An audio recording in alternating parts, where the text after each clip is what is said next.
And when you're improving as well, you must stick to only one, a consistent, okay, thought process. The best principle in chess, which is, the principle of the attack, right? We know that we can't do anything, we can't do any damage without any attack, right? All you have to do whenever you play is just, to play the thought process. This thought process is one of the best because I observed that this is the thought process of one of the great attackers, Mikhail Tal. As you can see, he's always finding good attacking moves.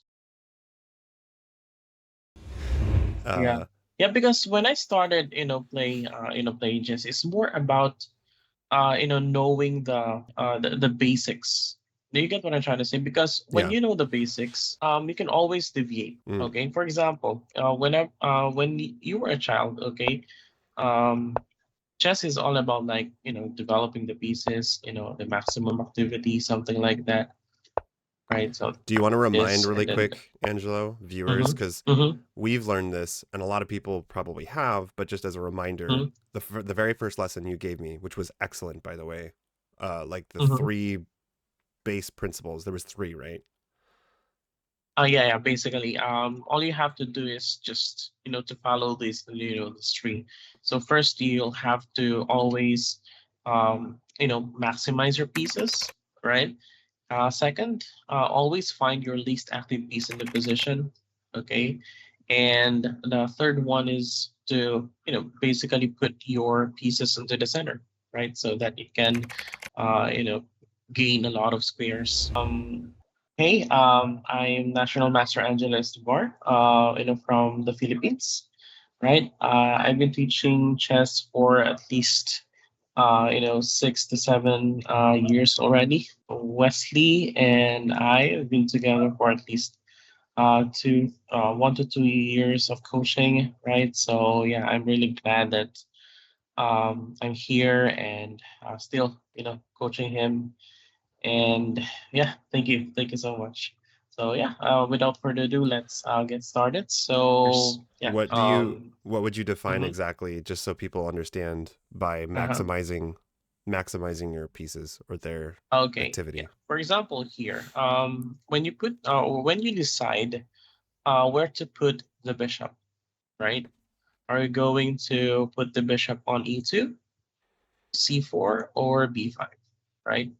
You always have to, to find, the maximum square or a square that can give your bishop a more forward squares, okay, as a continuation after you play that particular move, and it should have a lot of or more squares than the other. For example, here, which square do you think has more activity? E2, sorry, E2 or C4? Um, I would say just based off of the available squares, E2, Mm-hmm. Right? Okay, that's right. But E2, the main difference is that C4, okay, has more squares as well, but it does something against your opponent. right? That's the main difference, Yeah, E2 is right? But passive. It's here, not really attacking, yeah, immediately it has attacking. more, right? But it's passive, it doesn't do anything. Yes, it has squares, but yeah, it doesn't do anything. It doesn't hit something, okay, Hmm. in your opponent's army, right? So those are the two factors of the maximum activity. It's just not enough to have the squares. You also must consider, okay, what does it hit? Okay, what does it attack? Right, which is the pawn on f7. Hmm. Okay, okay. So here, I think it's illogical to play bishop b5 at some point here because you can just, be kicked Yeah, away by the pawn, right? I never And really in into the that with the London. yeah, yeah. But then again, just like I've said, okay, it's all about knowing your base principles, your way of thinking, so that when your opponent plays something ridiculous, okay, then you still have that foundation, Hmm. okay? Because a lot of amateurs nowadays just rely on their opening knowledge, Hmm. right? And when their opponent plays something weird, then yeah, they don't know what to do anymore, Hmm. something like that. Hmm. Yeah, and when you're improving as well, you must stick, okay, to only one, or at least, okay, a consistent, okay, thought process. For Hmm. example, what should you do, what should you think first? For example, when you look at the position, this is what I'm gonna think first. Then if this first option does not work, then I have this thought process, something like that. So whenever I think about the position initially here, okay, let's say after bishop c5, it's my turn, right? Hmm. My first thought, okay, is the best principle in chess, which is, the principle of the attack, right? We know that we can't do anything, we can't do any damage without any attack, right? So yeah, a lot of, gurus out there, teaches the checks, captures, and threats, right? Hmm. That's very well known. So I will think about, okay, of course, one of the, forcing moves into position, right? Obviously, there is no check here. Okay, the king is too far. Hmm. So I will consider a capture and a threat. Okay, so I will just consider in this position, knight takes c6, knight f5, or knight e3. That's it. Hmm. Okay, and if, okay, those moves does not work based on my calculation, okay, I will calculate for one or two moves ahead. Then, okay, I will go to the base principle that we have mentioned, okay, which is the principle of, maximum activity. But first, you have to find your least active piece first, okay? That has something to do with the bishop, the knight on d4. So here, it's only bishop e3, which, follows the principle of the least active piece, which is the bishop on c1, right? Hmm. And this bishop on c1 to e3, okay, defends the knight on d4. Hmm. But I do believe that, still, okay, forward moves or attacking moves such as knight takes c6, knight b3 are still, the best move because it does not give your opponent an option. Hmm. Okay, for example, here, if you would play bishop e3, it's like you're not, forcing your opponent to do something specific. So Yeah. it's really hard to, to come up or it's harder to guess your opponent's move. Yeah. But if It's you would like take black here to on play, basically. c6, right, then you will only have to think two moves, right? Hmm. Take here or take here, right? Hmm. That's the logic of, always, playing the, the best moves in the position. You will never go wrong unless you blunder a piece. Yeah. Or if Right. you're like So 1000 elo, you'll probably need to calculate bishop takes f2 because it's very likely to happen. no, no, it's not. Okay. And there's such thing as, of course, common sense, right? In a position. But um but I think you guys get my point there, right? That the forcing moves will um at least eliminate those unnecessary considerations in the position. Especially in the Yeah. online chess I found when I'm doing Mm-hmm. really, really well, I'm usually playing Mm-hmm. forcing moves because I don't need to think a lot. I know that I have the Uh-huh. advantage, and it's just like, how Mm-hmm. can I play forcing moves all the way to an end game where it's still like forcing moves until it seems like I Mm-hmm. gain an advantage, and the rest is just playing forcing moves until I win on a good day. Um, and I really like that when there's no like, oh my god, this is a crazy position. I'm gonna need a long time to calculate all the moves. Mm-hmm. Uh, it's So usually why just you're not doing that, over the board and in a longer time control? It's the same. yeah. I think it's I the same. Well, It's my just problem with the we have, go ahead. Mhm. It's just we have this illusion that in the longer time control we really have to strategize and think a lot. Yeah. That we're thinking about something like bishop pair, the well-known strategy, something like that. Yes, it's good that we're familiar with those key Hmm. ideas, but then again, you can recognize them immediately or subconsciously. Okay, you don't have to think about it consciously. Your Yeah. brain will definitely recognize it subconsciously. All you have to do whenever you play is just to play the thought process, right? Okay, this is interesting. I'm not saying that thought my thought process is perfect. It's just um there are lots of thought process that we can create based on the thought process of a lot of top grandmasters, right? Right. But this thought process is one of the best, because I observed that this is the thought process of one of the great attackers, Mikhail Tal. As you can see, he's always finding good attacking moves, Hmm. right? Surprises, Hmm. because he's always focused on the forcing moves.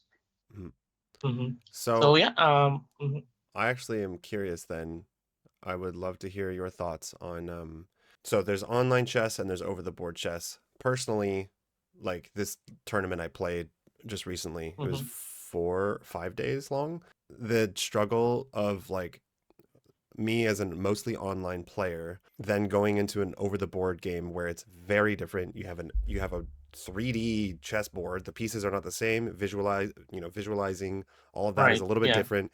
And of course, I just need to get more used to that and practice that. But also, there's like this constant struggle, I think, of how much do I need to calculate? Like, surely I can't just play this, 1 hour, 30-minute game like I would a 10-minute online game. But then again, like my accuracy, my games in a 10-minute game online oftentimes are way better than like some of the classical games that I just played. I played absolute garbage in some of the games that I played over the board with like 20, 30 minutes to think. I played stupid moves because my brain was maybe just all mixed up with, oh, I need to calculate this and this and this and this and this, when really maybe I needed to rely more on just my intuition. So yes, I yeah, my your question thought is, process, yeah. yeah, so my question is, and this can be for like viewers as well, if you're playing in an over the board uh, game or tournament, right, a serious, like, Hmm. let's say 1 hour, 30 minutes or 40 minutes, how much, like, what do you give to your subconscious and your intuition? And what do you give to your like conscious, like, here's what I need to focus on consciously, and here's what I just don't you worry about? Because if you get too focused on, oh, I should calculate this, but I also need to calculate that and this and this and this and what if that, and then all of a sudden, Hmm. your conscious mind is just way bogged down. So what would you recommend, like you were just saying, to focus on consciously? Just the thinking process, Yeah, and the I think 90% of the time it should be based on your thought process. 10% should be must only go to the what they call this one, the other one that you said, the rules and the specifics. Okay, because chess is fluid, right? There are lots of positions that might arise, and you mm-hmm, can calculate them all the time, mm-hmm, right? And we must also recognize when to and when not to calculate. That's the mm-hmm, most important thing. mm-hmm, So when you recognize, or when you can recognize that you can, in this particular position, you have to calculate, and or you can just rely on your intuition, then you will be in good shape all the time. mm-hmm, You will prevent any time trouble, something like that, because a lot of amateurs, okay, just calculate in a very dry position, which does not require any calculation at all, right? mm-hmm, You're just thinking a lot. And when they are required to calculate, okay, then they just rely on their strategic understanding, which is incorrect. mm-hmm, Okay. Well, it's also the proper, okay, um assessment of the position, okay, that will give you, or it's like, because in chess we have a lot of skills, right? So you can calculate, you can strategize, and then you can play, evaluate. Those are the three critical moments in chess. Okay, when you calculate, strategize, and evaluate the position.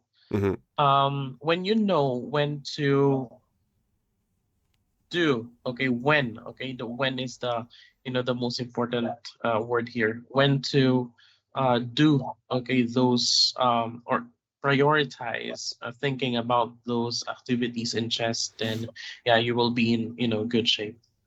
Okay, Yeah. but I think most of the time, okay, you must rely on the calculation. I think I do believe that calculation is at least they say tactics and calculation is 99% of the chess. Hmm. Okay, Calculating the different and variations, like because obviously right. you still need to calculate. You need to calculate, especially in a serious over the board game, your opponent's checks, Mhm. captures, attacks, because you cannot miss. You can't Yes. miss a Yeah. really good move that you didn't prepare for. That's the first, or the number one step in chess. After your opponent's move, think about his move.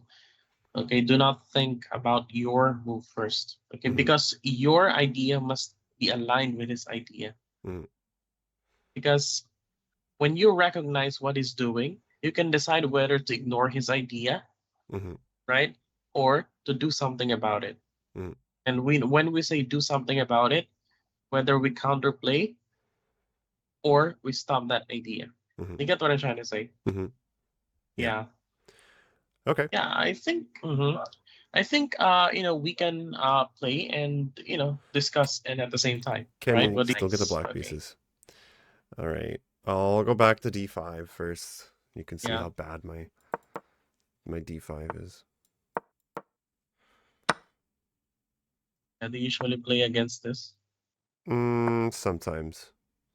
right? This is how they exchange. Yeah, usually white plays this way because there are lots of online guru who wants to teach their student plays this because this is the structure fixes after this one.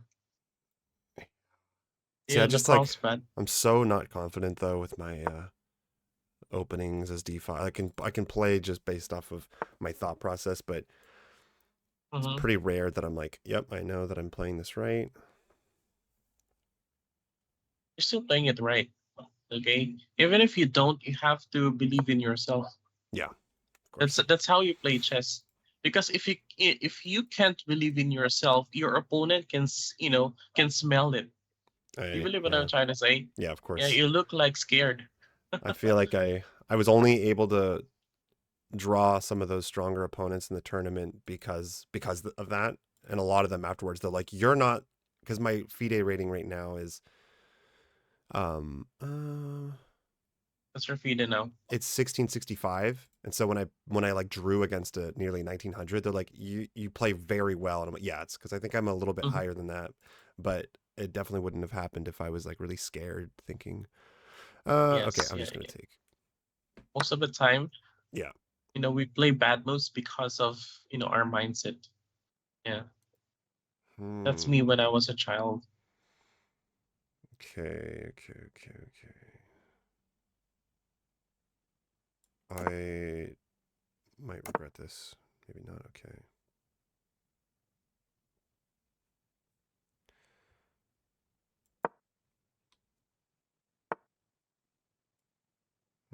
Hmm.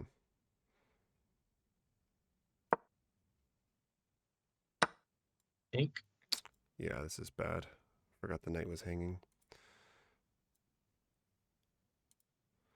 I think you could have just played A6 instead, right? Yeah. Because the knight on A5 is protecting the pawn on B7. Oi, oi, oi.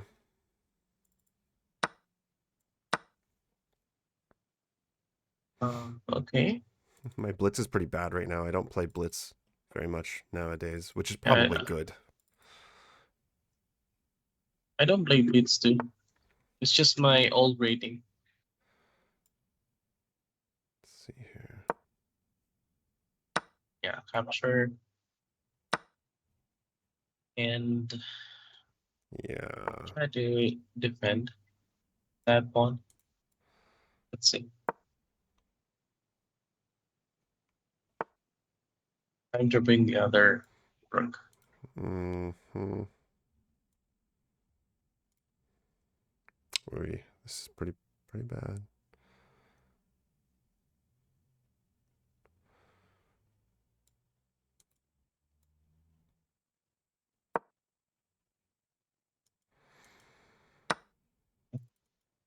If I Can I actually? Do I get in trouble for playing this? We will find out. nope, Two not pawns yet. up though. It's not. It's not Yeah, I'm 2 pawns up already. enough to win for sure.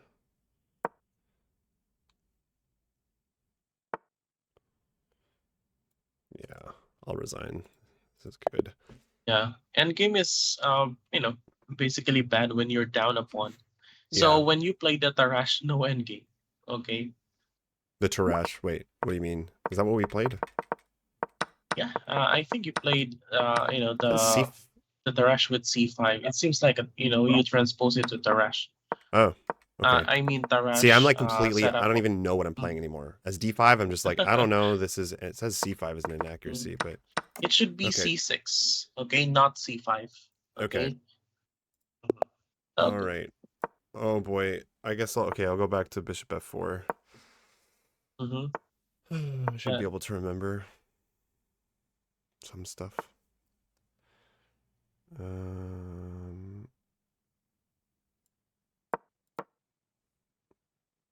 Okay. I don't. I really like to take that one. Want to make it as simple as possible. Hmm. And if you're playing the base principles, you may observe that your pieces are always active, right? And you can't stop exchanging pieces. So that's why when you're a principal player, you need to be good in the end game. Yeah. And games have been so important for my games recently.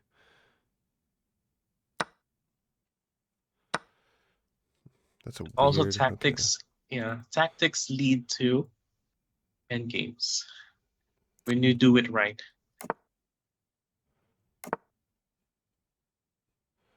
Okay. I don't like that knight there.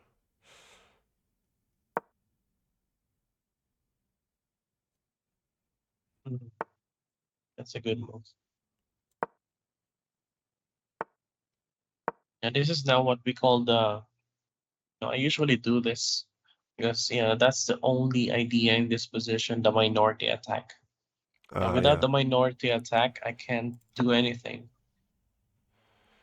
Yeah. Okay. So.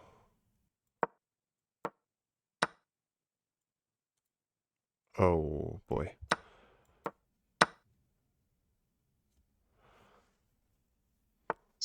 Yeah, that's my purpose.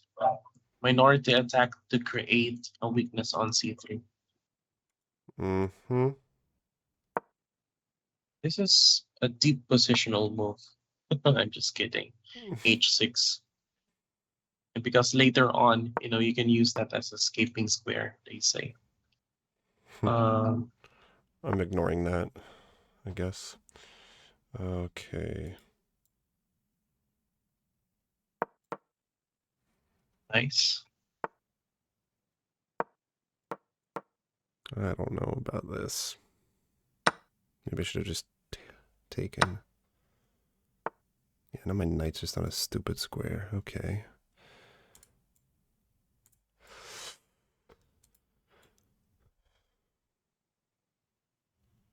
Hmm. That's not great.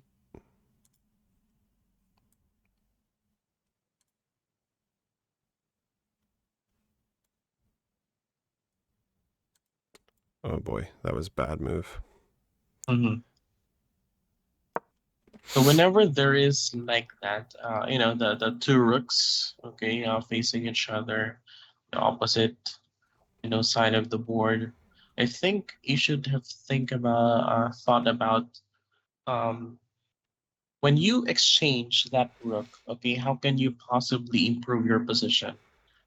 I think it would be probably better if you could just put the rook on b3. It's like Oh yeah. saying to me, if you would take it, I could repair can Yeah. repair my structure, I didn't even right? think about rook b3 because really all I did was just my knight is worse. That's all I did afterwards. No, no. Your knight was on c5, right? I think your knight is not worse.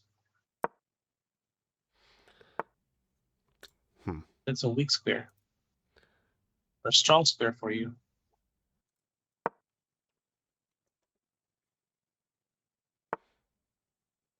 Yeah, this is already pretty bad after. Yeah, there are lots of threats now. Yeah. Yeah.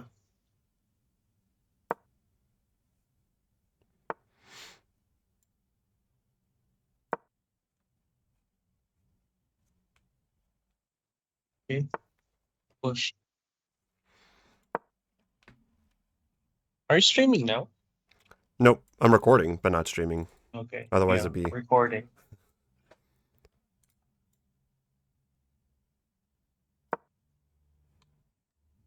Okay, that's a free pawn.